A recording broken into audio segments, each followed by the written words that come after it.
अब अगर भेद की बात करें, बहुत सारे ब्राह्मण देवता भी भेद की बात कर रहे हैं, तो अगर भेद की ही बात करें, बुरा कुछ लोगों को लग सकता है, तो ब्राह्मणों में भी शिव पुराण में चर्चा आती है। नमस्कार, जय श्री राम, जय भोलेनाथ की। जब से बागेश्वर महाराज ने हिंदू धर्म एकता यात्रा शुरू की, तो कुछ ना कुछ नए विषय हिंदू धर्म से जुड़े आते रहते हैं। अभी परम पूज्य जगत गुरु शंकराचार्य भगवान पुरी पीठाधीश्वर का एक बयान आया। वो अपने बीच में ही शिष्यों को या चाहने वालों को संबोधित कर रहे थे। उन्हें किसी ने प्रश्न किया। उस प्रश्न के उत्तर में प्रश्न कहाँ से उठता है, बागेश्वर महाराज ने एक बात कही, भाई जब सारे हिंदू एक हैं, तो सारे हिंदू एक हैं तो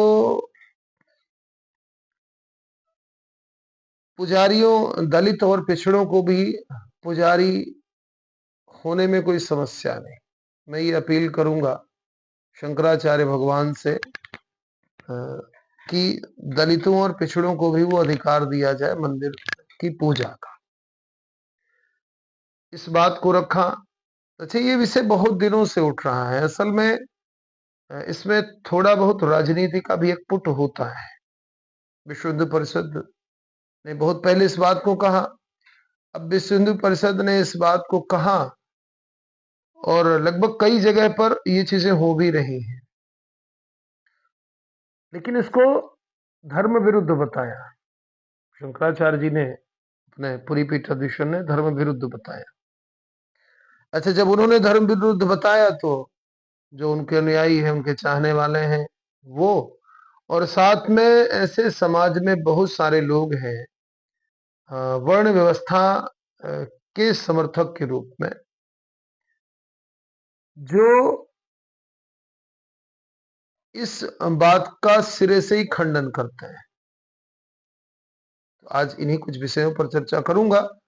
वीडियो थोड़ा सा लंबा हो सकता है, लेकिन अगर हिंदुत्व की बात से एक सरोकार रखते हैं तो अवश्य सुने। और प्रश्न भी, हम सबके मन में भी इस तरह के प्रश्न होते हैं। तो आइए चर्चा शुरू करते हैं।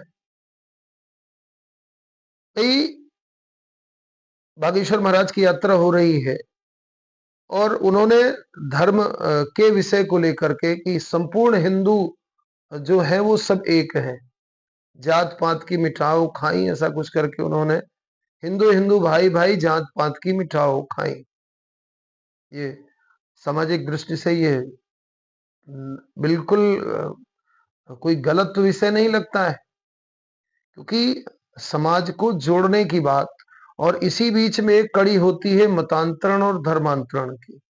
तो जो धर्माचार्य हैं कई, जैसे जगतगुरु शंकराचार्य जी ने जो बात कही, तो मैं तो सुनता आ रहा हूं कि वो उन्होंने धर्मांतरण के लिए बहुत काम किया। उनके अनुयायी कहते हैं कि मतांतरण के लिए बहुत काम किया, धर्मांतरण के लिए काम किया। तो इस विचार को सुन करके जैसा उन्होंने कहा, उन्होंने तो ये तक कह दिया, अभी एक वीडियो मैंने कल बनाया है, कि बागेश्वर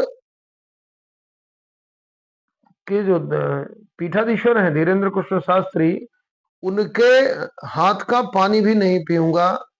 उनकी माँ ने भोजन बनाया तो अब तो मैं माँ के हाथ का भोजन भी नहीं करूंगा, क्योंकि वो जाति पाति की बात करते हैं, जातियों के एक होने की बात करते हैं। बहुत सारे लोग समर्थन में है, विशेषकर रूप से ब्राह्मण, बहुत सारे ब्राह्मण देवता।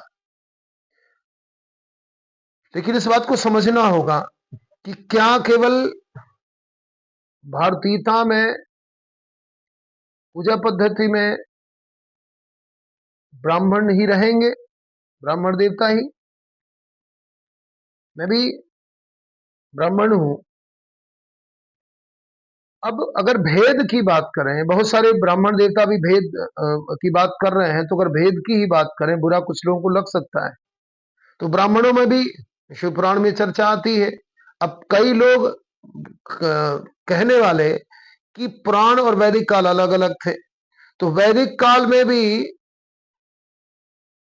कहीं पर भी शूद्रों का विषय जिस तरह से परिभाषित वर्तमान में किया जा रहा है तो कहीं नहीं आता है। वैदिक काल की मैं बात कर रहा हूं। ऋग्वेद में एक चर्चा होती है, मैं उसको, इस श्लोक को आप सब सुनते हैं। पुरुष सूक्त में एक श्लोक आता है जहां पर शूद्रों की चर्चा आई है। ऋग्वेद के 10वें मंडल में, ब्राह्मणों से मुखमासीत बाहु राजन्य कृतः उरु तदस्य यद्वैश्य पदभ्याम शूद्रो अजायत। ये भगवान के पुरुष सूक्त में भगवान के विराट स्वरूप का वर्णन हुआ है।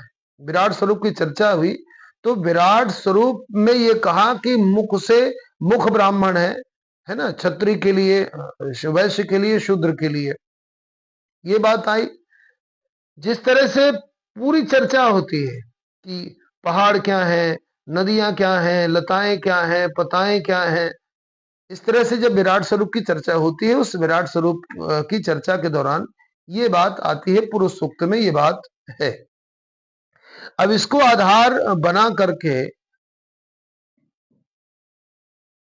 वर्ण व्यवस्था को परिभाषित करना, और परिभाषित कैसे करना, पहले अपने आप को ब्राह्मण, जो शरीर से ब्राह्मण है ना, जन्मना जो ब्राह्मण है, तो जन्मना ब्राह्मण, शरीर से ब्राह्मण जो है, तो पहले तो जब हम चाहे जितने वक्ता हो, बहुत सारे वक्ता, बड़े बड़े, मैं सबको सादर चरण छू करके प्रणाम करता हूं, दंडवत करता हूं।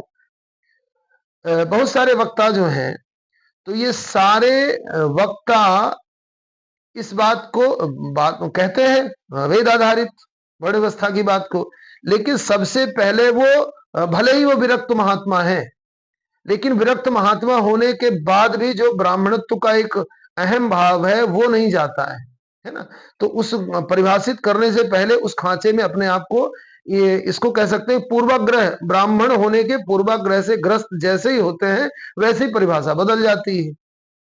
आप मुझे गाली देंगे, मैं जानता हूं बहुत सारे लोग गाली देंगे, लेकिन मुझे कोई फर्क नहीं पड़ता है भाई। धर्मानुकूल अगर बात हो रही है, संपूर्ण को, समाज को जोड़ने की बात हो रही है, और कुछ श्लोकों के माध्यम से उसको परिभाषित करने की बात हो रही है, तो उन श्लोकों के माध्यम से ही इस विषय को समझना पड़ेगा, जानना पड़ेगा।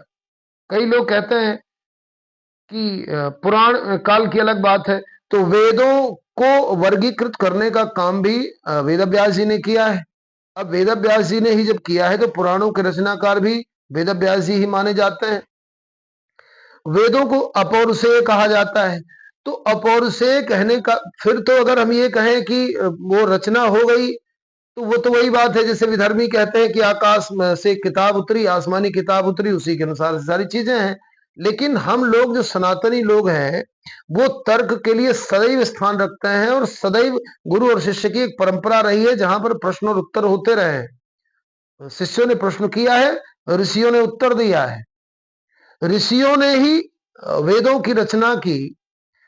अब उन ऋषियों की महानता इस बात को लेकर के है कि उन्होंने इस बात को अपने नाम से नहीं लिखा कि किस ऋषि ने लिखा। यद्यपि जब आप वहां पर जाएंगे तो सब ऋषियों के प्रधान ऋषि कौन है ये वर्णन मिलता है, श्लोकों की रचना में भी वर्णन मिलता है। तो महत्वपूर्ण यह है कि जब वैदिक काल में इस संबंध की चर्चा हुई तो उस समय की परिभाषा क्या रही, उस समय की स्थिति क्या रही, उस समय की परिस्थिति क्या रही, क्योंकि देश काल और परिस्थिति के अनुसार नियम बनते और बिगड़ते रहे हैं। बलि प्रथा पहले होती थी, अब कई बार ऐसे अपराध जो आज अपराध माने जाते हैं लेकिन पूर्व काल में उनकी मान्यता थी।